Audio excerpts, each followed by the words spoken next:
beginning in verse 1. There was a certain man in Caesarea called Cornelius, a centurion of the band called the Italian, a devout man and one that feared God with all his house, which gave much alms to the people and prayed to God always. He saw in a vision, evidently about the 9th hour of the day, an angel of God coming into him and saying unto him, Cornelius. And when he looked on him, he was afraid and said, What is it, Lord? And he said unto him, Thy prayers and thine alms are come up for a memorial before God. And now send men to Joppa, and call for one Simon, whose surname is Peter. He lodgeth with one Simon a tanner, whose house is by the sea, and he shall tell thee what thou oughtest to do. And when the angel which spake unto Cornelius was departed, he called 2 of his household servants and a devout soldier of them that waited on him continually. And when he had declared all these things unto him, he sent them to Joppa. And on the morrow, as they went on their journey and drew nigh unto the city, Peter went up on the housetop to pray about the 6th hour. And he became very hungry, and would have eaten, but while they had made ready, he fell into a trance. And he saw heaven opened, and a certain vessel descending unto him, as it had been a great sheet knit at the 4 corners and let down to the earth, wherein were all manner of 4-footed beasts of the earth, and wild beasts, and creeping things, and fowls of the air. And there came a voice to him, Rise, Peter, kill and eat. But Peter said, Not so, Lord, for I have never eaten of anything that is common or unclean. And the voice spake unto him again the 2nd time, What God hath cleansed, that call not thou common. This was done thrice, and the vessel was received up again into heaven. Okay, I'm going to pick up, instead of reading that whole portion, I'm just going to pick up in verse 9. And on the next day, as they were on their way and approaching the city, Kepha went up on the housetop to pray about the 6th hour, and he became hungry and wished to eat. But while they were preparing, he fell into a trance. And he saw the heaven opened, and a certain vessel like a great sheet, bound at the 4 corners, descending to him, and let down to the earth, in which were all kinds of 4-footed beasts of the earth, wild beasts, creeping creatures, and the birds of the heaven. And a voice came to him, Rise, rise up, Kepha, slay, and eat. But Kepha said, Not at all, master, because I have never eaten whatever is common or unclean. And a voice came to him again the 2nd time, What Elohim has cleansed, you do not consider common. And this took place 3 times, and the vessel was taken back to the heaven. So this is a controversial portion of Scripture as far as we're concerned, because it seems to fly in the face of what we believe. Right. It appears that way. Yeah, many interpret this this experience that Kepha, that Peter had, by adding to what Peter says and subtracting from what Peter says. And many interpret it, as I did for years, that this was the voice of Yahweh that was speaking to Peter to reject the Torah and the dietary regulations in the Torah as given previously through the first 5 books of Moshe. And now there's a new deal. Now you can go ahead and eat pork, you can go ahead and eat shellfish, you can go ahead and eat lobster, you can go ahead and eat what we would refer to now as top feeders and bottom feeders. Right. And that's the question, is that what it says, or is that what is being implied here? And by the wording, many people get tripped up right here, because they do believe that this is the voice of Yahweh. They would call him God by a title and not his name.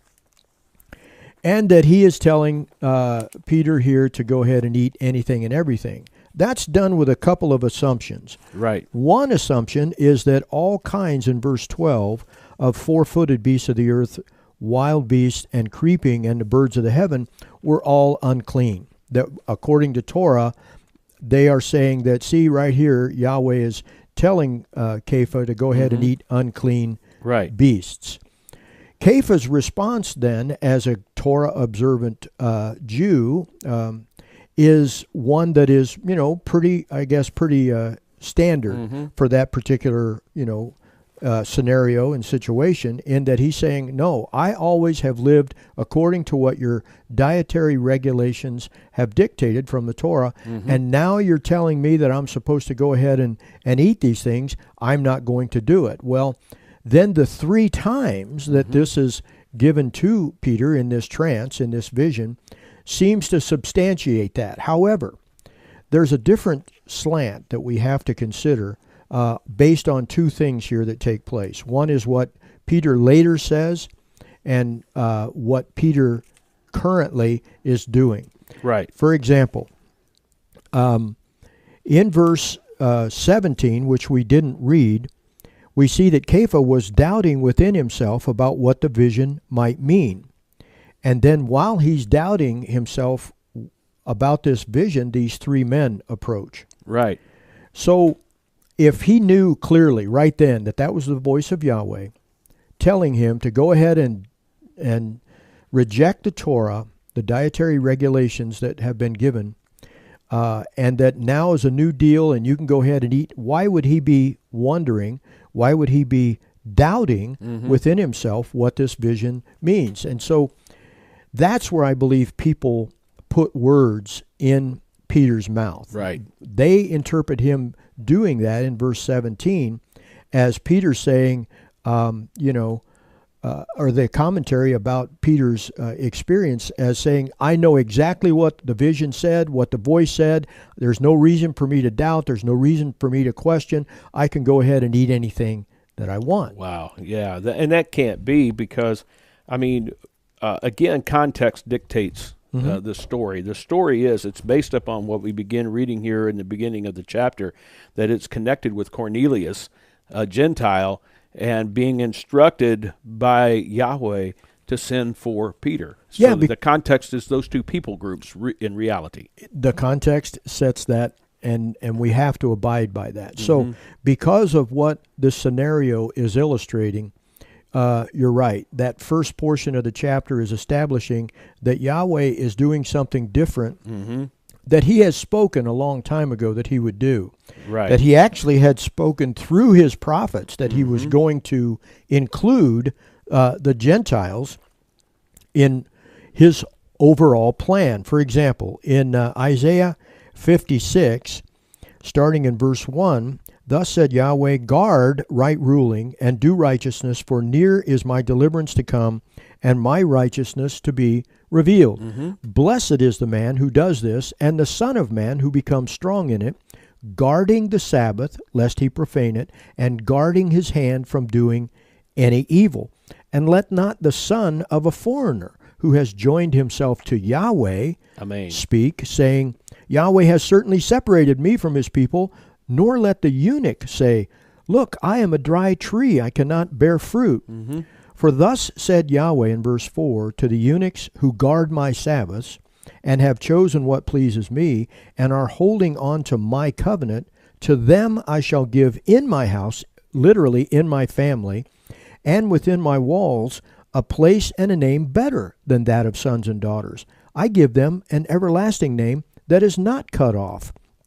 Also the sons of the foreigner who join themselves to Yahweh to serve him and to love the name of Yahweh, to be his servants, all who guard the Sabbath and not profane it, and are holding on to my covenant, them I shall bring to my set-apart mountain, and let them rejoice in my house of prayer.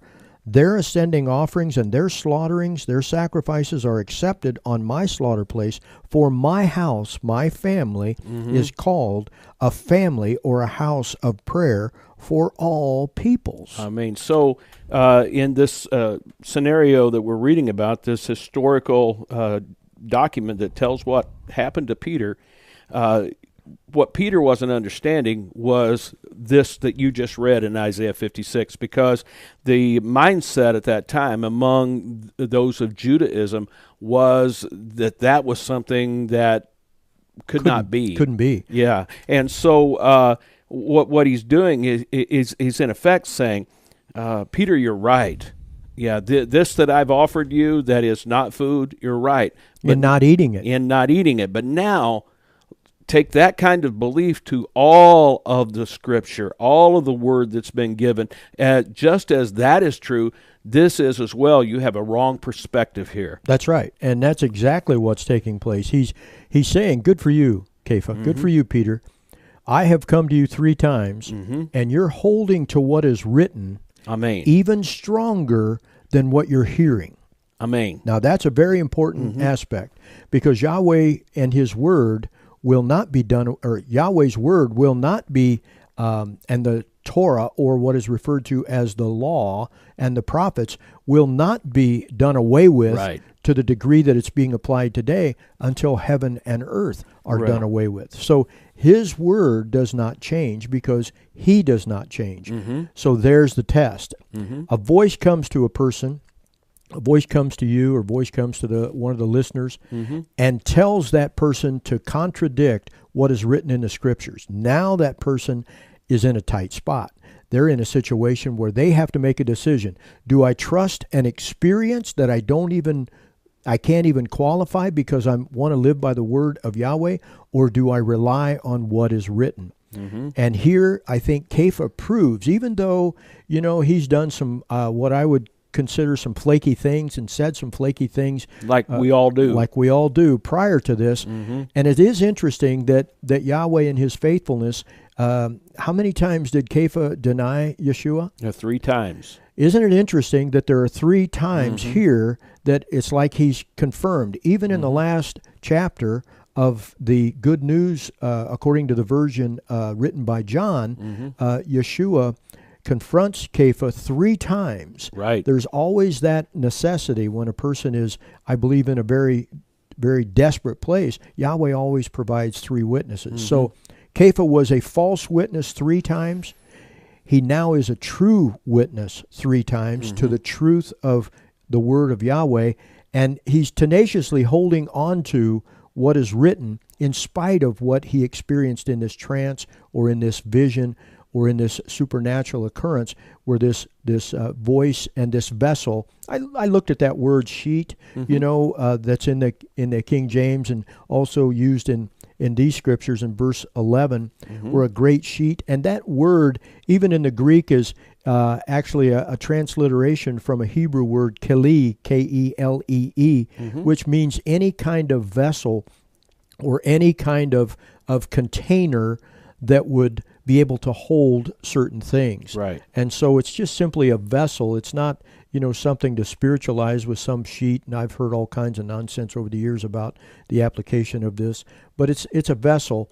And in that vessel, we're probably clean and unclean concerning what is identified in the Torah as to something to eat or not to eat. Right. And so Kepha, in his tenaciousness, he holds to what is written.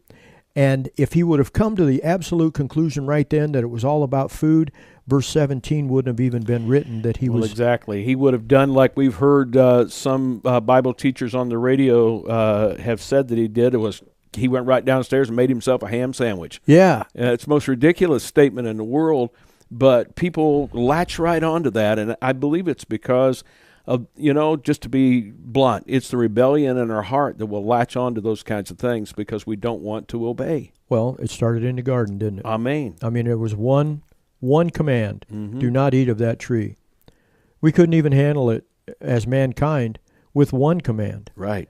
And so now it's because of the variation of sin that has, exponentially multiplied and morphed into all of these different expressions of it. We've got, in like manner, the same application of the increase of the laws or of the commands of Yah. And so, so here we see him holding on to what is written and proving himself to be a person of what is written. And that's why the voice says, in the same way, I want you to consider beyond, right, and look at what you're doing here. You have actually fallen in with these Judaizers, I'll refer to them as. They are people of that time that were taking the instruction of Yahweh and adding to it, as we've said before, and or subtracting from it, and they came up with their own version of it. Christianity has done the same thing today. Right. A lot of Christians carry his law around in their scriptures, in their Bibles, and they study their Bibles, and they go to Bible studies, and they go to places where sermons are preached supposedly out of the scriptures, but they don't embrace what is being written in those scriptures. They don't realize the entirety of it is still applicable. Exactly. And when we read this, we read the story of what happened, when Kepha was in this trance, in this state, that this happened. We read that, and then the whole rest of the chapter, we don't read about that again. It doesn't talk about that again, and we don't hear this. We only hear this story recounted one more time, and it's in the next chapter. Mm-hmm. And in the next chapter, Kepha relates it to them and then tells them what it was really all about. Yeah.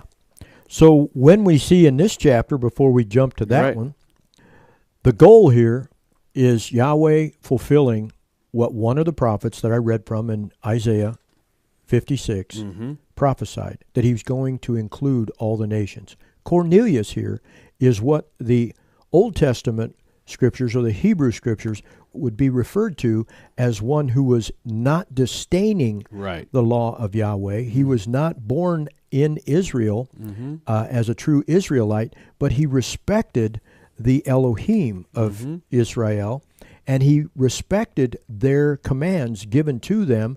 And he was actually someone who was leaning very much toward that, though he wouldn't be included because he was a Gentile in their inner circles. Well, the testimony that we get in verse 2 of chapter 10 here, dedicated, speaking of Cornelius, dedicated and fearing Elohim with all his household, doing many kind deeds to the people and praying to Elohim always. Yeah, and called a righteous man. So when Kepha goes with these three guys, let's pick it up there in verse 17, and let's read on down through, and I'll tell you, I'll read it this time since you read so much last time, and people will get the idea we're using both scriptures, I hope. Okay.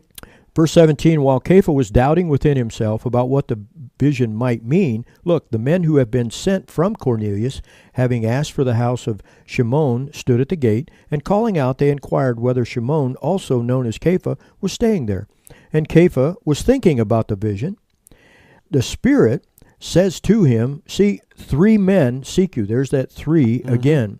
3 witnesses again that sometimes I guess Kepha really needs. He doesn't. One witness isn't enough for him. So Kepha went down to the men who had been sent to him from Cornelius and said, look, I am the one you seek. Why have you come? And they said, Cornelius, the captain, a righteous man and one who fears Elohim. And what I was going to say is this person would be referred to as a Elohim fearer in the Hebrew scriptures. He was not someone who rejected, disdained, or despised Yahweh Elohim. And it was spoken of, well spoken of by the entire nation of the Yehudim. Even the Jews spoke highly of him. Was instructed by a set-apart messenger. Now, there's a difference between set-apart messengers and fallen messengers. Exactly. The difference between those angels, your scriptures might say, that are holy, which is a bad word to use for in reference to set apart, and then those fallen angels that followed Lucifer. This was one that was set apart, hadn't fallen, to send for you to his house and to hear words from you. So inviting them in, he housed them. Kepha houses them, which is unheard of, by the way. Right. These are Gentiles according to the laws of the Yehudim, not according to Yahweh's laws and his instruction, but according to the laws of the Yehudim. That was something you better not do. And that's an important point, and maybe just to stop for a second and emphasize, is that there were 2 laws in existence at that time, probably more, but there were essentially 2, just as there is now. There's the truth of what is written in the Scripture, the commandments, the instructions, called Torah. Not added to, not subtracted from. Exactly what is written. And then there's man's version that adds to and subtracts from. And so that's what Shaul, when we read in his letters, came to deal with. Yeah. And that's exactly what Yeshua was dealing with when he said, you've heard it said, but I say to you. That's right. You've heard the instruction on what was said originally. They've gotten off, so I'm going to right the ship here. Exactly. I'm going to put it back in focus for you. And that's exactly what we're attempting to do in this this feeble effort that we're doing here. So he invites them in, and on the next day, Kepha went away with them, and some brothers from Yepho went with them. And the following day they entered into Caesarea. And Cornelius was waiting for them, having called together his relatives and close friends. And it came to be that when Kepha entered, Cornelius met him and fell down at his feet and bowed before him. But Kepha raised him up, saying, "Stand up, I myself am also a man." In other words, according to the Torah, according to the Scriptures, you look at the commandments in Exodus 20 and Deuteronomy chapter 5, you see the 10 commandments there. One of them is not to bow down to or worship any other Elohim, other than the one that has been characterized, that has been clearly detailed in a description of who he is and who he isn't. Amen. And so, Kepha raised him up, and talking with him, he went in and found many who had come together. And he said to them, "You know that a Yehudi man is not allowed to associate with or go to one of another race." Now, where do we find that in the Torah, in the instruction of Yahweh? We don't. So what he's saying here is, that's what you've heard, that's what has been established, but notice what he says next verse. "But Elohim has shown me that I should not call any man common or unclean." So he's getting the meaning of the vision that he had. Now he's telling us. He's now giving his interpretation of what he experienced. This is where we, as traditionalists, went into error.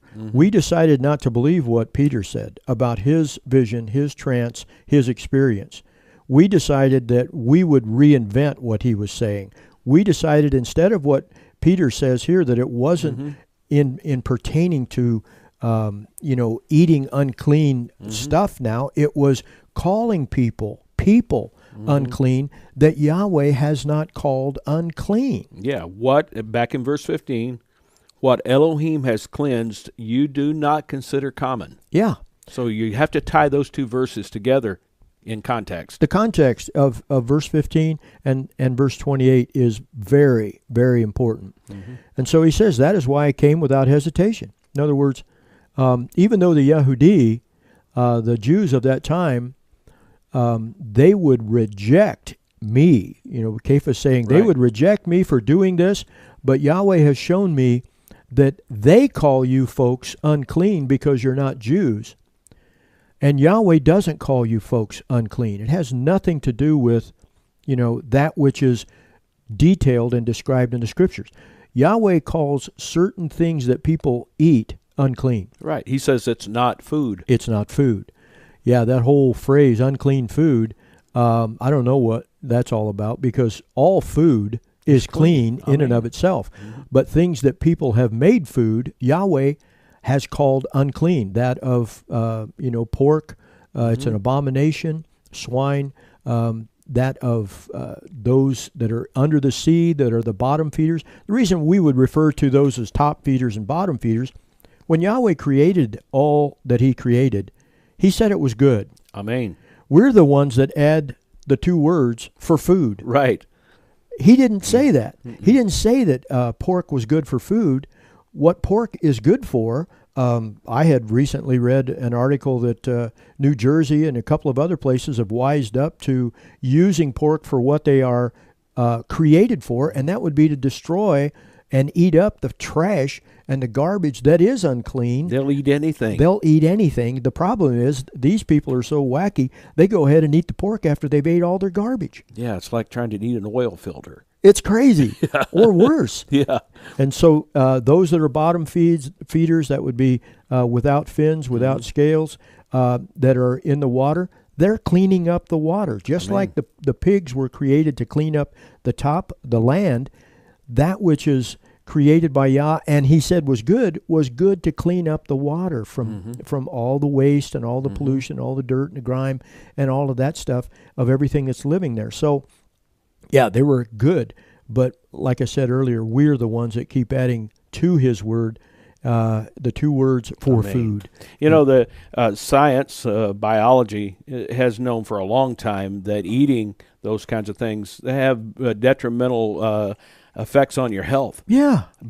And that's important to know. But the reality, the bottom line of why not to eat it, goes specifically to Yahweh said, do not eat this. This is not food. Yeah, it's a matter of obedience. Amen. The benefits of obedience can result in health. That's what Deuteronomy 28 teaches us. I've been standing at the meat counter in different stores over the years, and just kind of noticing what people order and what people buy. And I'm telling you, Banner, I can't tell you how many times I've been standing at a meat counter and I'm ordering, sliced beef or sliced turkey or chicken or something. And, I hear somebody order 5 or 6 different kinds of pork, and I turn around and look at them. They look like they're on death's door. I know. And they don't even realize it. I mean, they've got parlor skin color. They've got no life in their eyes. They, a lot of times are grossly obese. You can just see them. They're just kind of existing, and yet they are so persistent on disobeying Yahweh and reaping the lack of benefit. Yeah, it's their right. They have freedom to do that, they believe. A personal testimony in that.